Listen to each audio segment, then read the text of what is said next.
Character. దేవుడన్నా క్షమిస్తాడు కానీ character పోతే మనుషులు క్షమించరు. ఒకసారి ఒక వ్యక్తి చెడ్డవాడుగా ముద్ర పొందిన తరువాత ఇక మనుషులు బతికున్నంత వరకు వాడిని వదిలిపెట్టరు. దేవుడి పాదాలు పట్టుకున్నాయా, నేను పాపాత్ముడు, నన్ను క్షమించాయా అంటే దేవుడన్నా పోన్లేరా బాబు పో అంటాడేమో, దావీదుని వదిలేసినట్టు వదిలేస్తాడేమో, కానీ మనుషులు మాత్రం వదలరండి, వదలరు. దావీదు బెత్షెబా దేవుడు వదిలేశాడు, దావీదు కుమారుణ్ణి అనిపించుకోవడానికి దేవుడు ఇష్టపడ్డాడు. కానీ మనం వదిలేవా? ఎప్పుడు కూడా అవకాశం దొరికినప్పుడల్లా దావీదుని మళ్ళీ మేడెక్కిస్తాం, కిందకి చూపిస్తాం. ఎన్నిసార్లు మనుష్య నైజం అది. ఒకసారి క్యారెక్టర్ విషయంలో మనం చెడ్డ ముద్ర పొందితే మళ్ళా తిరిగి దాన్ని సరి చేసుకొని ప్రజల ముందు మళ్ళీ ఆమోదం పొందడానికి ఒక జీవితకాలం సరిపోదేమో అనిపిస్తుంది. అందుకే క్యారెక్టర్ని జాగ్రత్తగా కాపాడుకోవాలి బాబు అని చెప్తారు పెద్దలు, సాక్ష్యాన్ని. ఇక నిందలు అంటావా, చెయ్యకపోయినా కొంతమంది అన్యాయంగా నిందలు మోపుతారు. ఎందుకంటే అవతలి వాడిని డ్యామేజ్ చేయాలి, అందరిలో గుర్తింపబడుతున్నారు, ఘనత పొందుతున్నారని కొంతమంది అసూయ పనులు ఏం చేస్తారంటే వాడు ఓర్వలేడు, వాడి కడుపు మంట, వాడి కళ్ళ ముందు ఎవడైనా వెనక వచ్చినోడు ముందు వెళ్తుంటే తట్టుకోలేడు. శరీర కార్యాల్లో ఈ కుళ్ళుబోతు బుద్ధి కూడా ఒకటి, ప్రతి ఒక్కడికి ఉంటుంది. కానీ కొంతమంది చంపుతారు ఆలోచనని. అరే దేవుడు దీవించాడు, దేవుడు వాడుకుంటున్నాడు, 10 మందికి ప్రయోజనం కలుగుతుంది, ఆ బిడ్డను దేవుడు ముందుకు తీసుకెళ్తున్నాడు అని వాళ్ళు అనుకుంటారు. కొంతమంది ఏమో ఆ శరీర కార్యాల్లో ఒకటైన ఈ కుళ్ళుబోతు బుద్ధి, అసూయ, ఈర్ష్య ఉంటాయే, వీటిని చంపలేరు. ఖచ్చితంగా వాడిని డ్యామేజ్ చేయడానికి ఏదో ఒక నిందని వాడి మీద కల్పించడానికి, ఆమె మీద కల్పించడానికి కుట్ర పన్నుతారు. అలా అన్యాయంగా ఒకళ్ళ మీద కావించి నిందలు మోపితే ఆ నిందలన్నీ పూదండలు అవుతాయి, నష్టమేం కాదు. ఎందుకంటే న్యాయాధిపతి దేవుడు ఉన్నాడు కదా. ఒకడిని అన్యాయంగా నిందపాలు చేస్తే వాడి పక్షంగా ఖచ్చితంగా దేవుడు లైన్లోకి వస్తాడు. స్టార్టింగ్లో పొందిన నిందను బట్టి సదరు వ్యక్తి కొంచెం బాధను అనుభవించినా తర్వాత దేవుడి జోక్యంతో ఆ నింద పూదండగా మారుతుంది, తిరుగులేదు అందులో. నింద నిందగానే అయితే ఇబ్బంది లేదు, కానీ నింద నిజం కాకుండా ఏ వ్యక్తికి ఆ వ్యక్తి జాగ్రత్త పడాలి. Praise the Lord. యోసేపు మీద వచ్చింది ఒట్టి నిందే కాబట్టి సింహాసనం ఎక్కాడు. దానియేలు మీద వచ్చింది ఒట్టి నిందే కాబట్టి సింహాసనం ఎక్కాడు.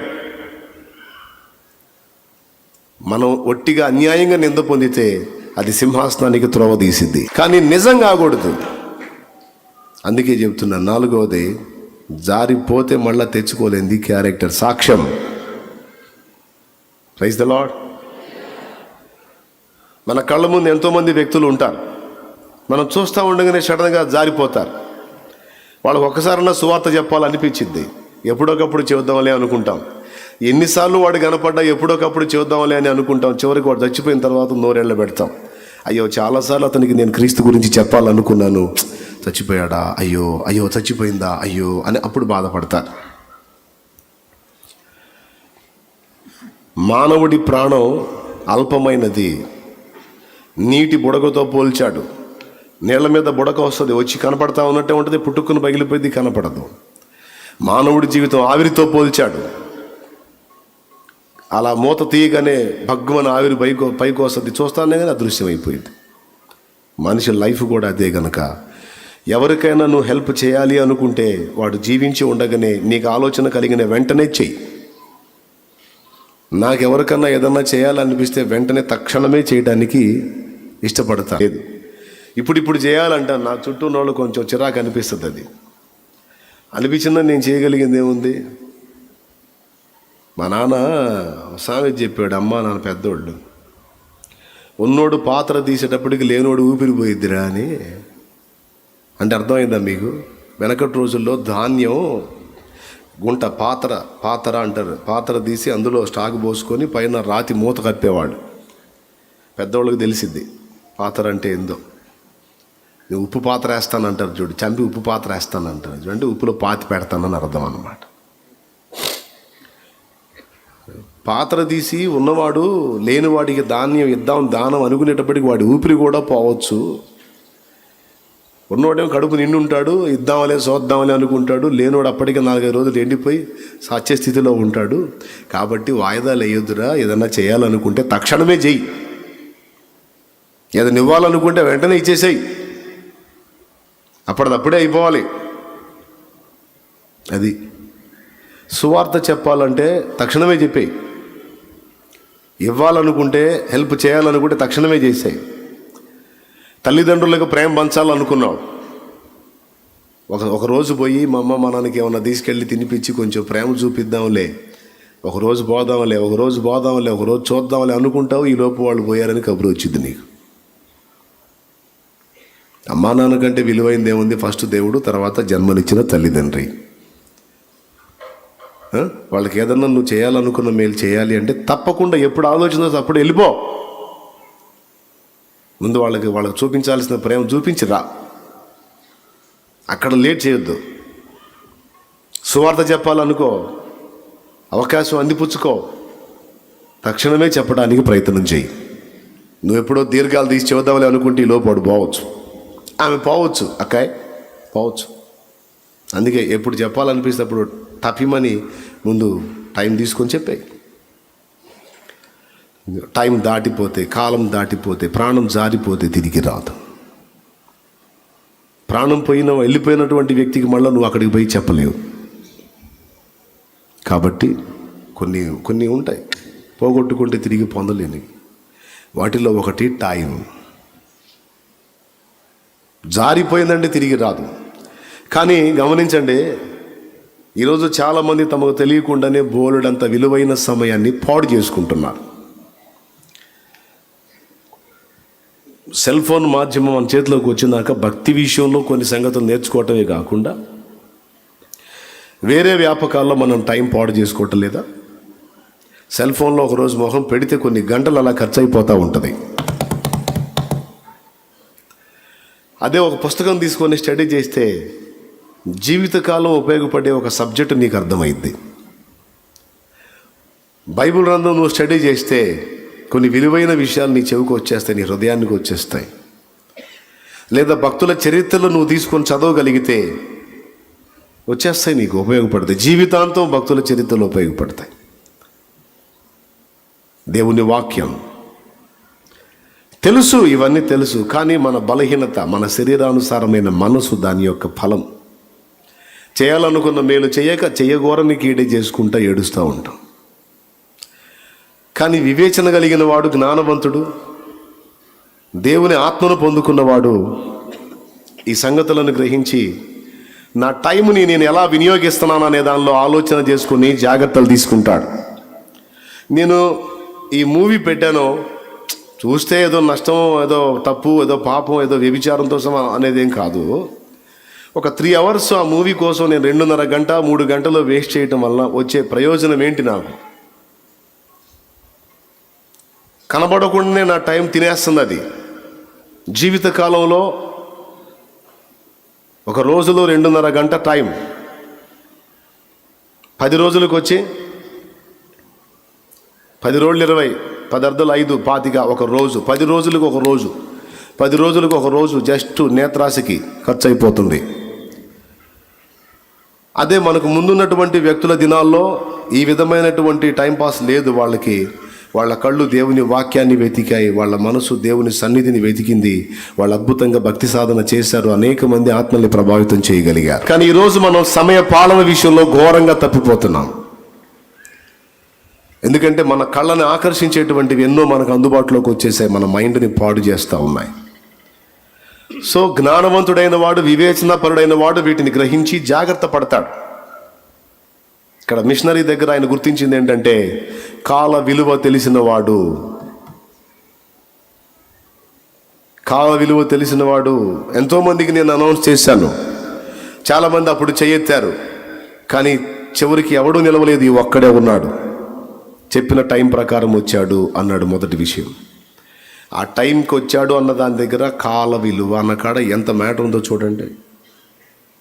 నా చెల్లి, ఈరోజు దేవుడు నీకు ఇచ్చినటువంటి విలువైన టైం ఎలా ఖర్చు అవుతుందో ఒక్కసారి నువ్వు వివేచించుకో.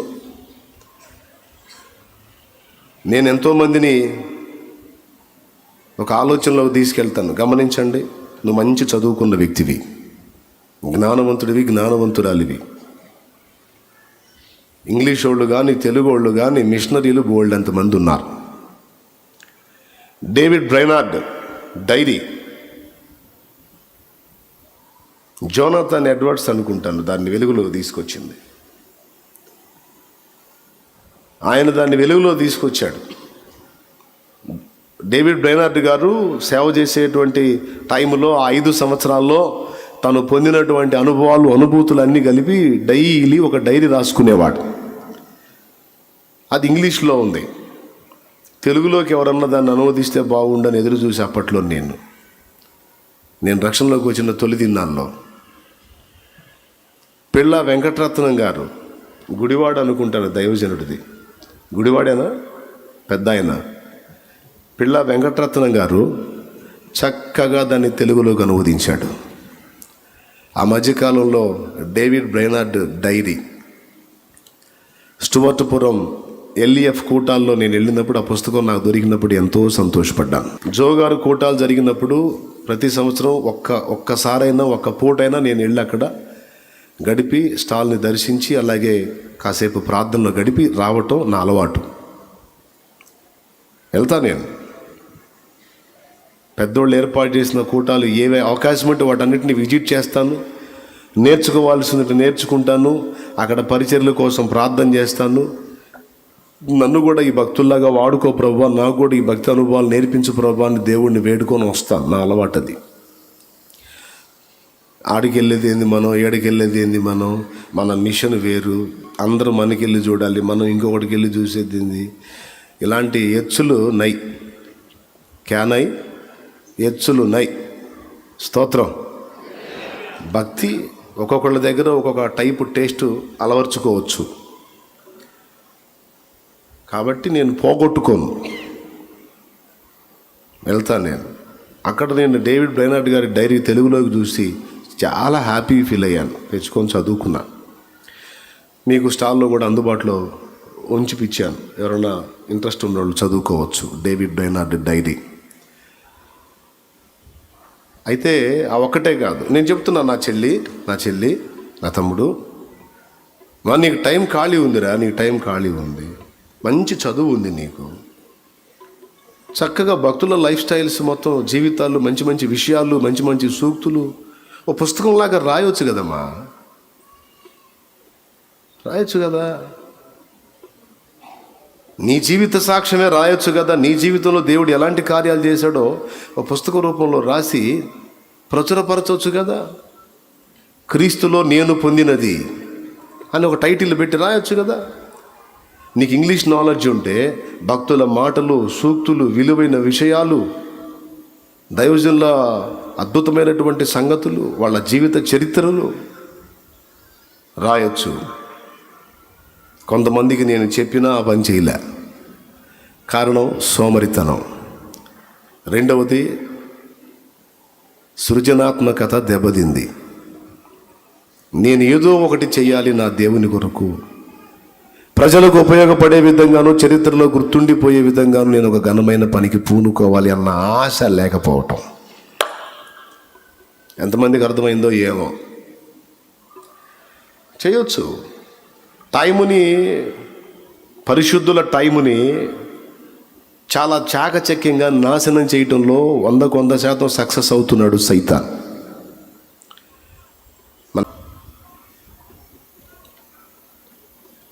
జాగ్రత్త పడాలి. కాల విలువ నెరిగి నడుచుకోవాలి. నీకు చదువు లేదు, అంత చదువు లేదు, పుస్తకం రాసే శైలి, ఆ విధానం నీకు తెలియదు, నువ్వు ఇంకో పని చేయొచ్చు. దైవ సేవలోకి నువ్వు ఎంటర్ అవ్వచ్చు. ప్రార్థన గుంపుల్ని రెడీ చేయొచ్చు. కొంతమందిని కలుపుకొని వాళ్ళకి ప్రార్థన అవగాహన కల్పించవచ్చు. కొన్ని ప్రాంతాలకు నీతో పాటు 2-3 వెంటేసుకొని కొన్ని ప్రాంతాలకు వెళ్ళి పరిచయస్తులకు క్రీస్తుని పరిచయం చేయొచ్చు, దేవుణ్ణి పరిచయం చేయొచ్చు, ప్రకటించవచ్చు. నీ టైం ఎలా ఖర్చు అవుతుంది అనేది నువ్వు, నేను, మనం జాగ్రత్తగా చూసుకోవాలి. లైవ్లో, జూమ్లో ఉన్నవాళ్ళు కూడా మీ సమయ పాలన ఎలా అవుతుంది, ఏ విధంగా నీ టైము ఖర్చు అవుతుంది, ఎలా ఖర్చు చేస్తున్నావు అనే ప్రశ్న తప్పకుండా నువ్వు వేసుకోవాలి. ఎంతోమంది భక్తులు వాళ్ళ టైంని వెచ్చించి ఆ మిషనరీల జీవితాన్ని తెలుగులోకి అనువదించినందున ఈరోజు లూథరన్ చరిత్ర మనకు తెలుసు, డిఎల్ మూడి చరిత్ర తెలుసు, డేవిడ్ లివింగ్స్టన్ చరిత్ర తెలుసు, జిమ్ ఎలియాట్ చరిత్ర తెలుసు. ఎలా? అలా. ఇంకొకటి, నీకు వేరే భాష తెలుసు అనుకో, ఆ భాషలోకి నువ్వు తర్జుమా చేయొచ్చు.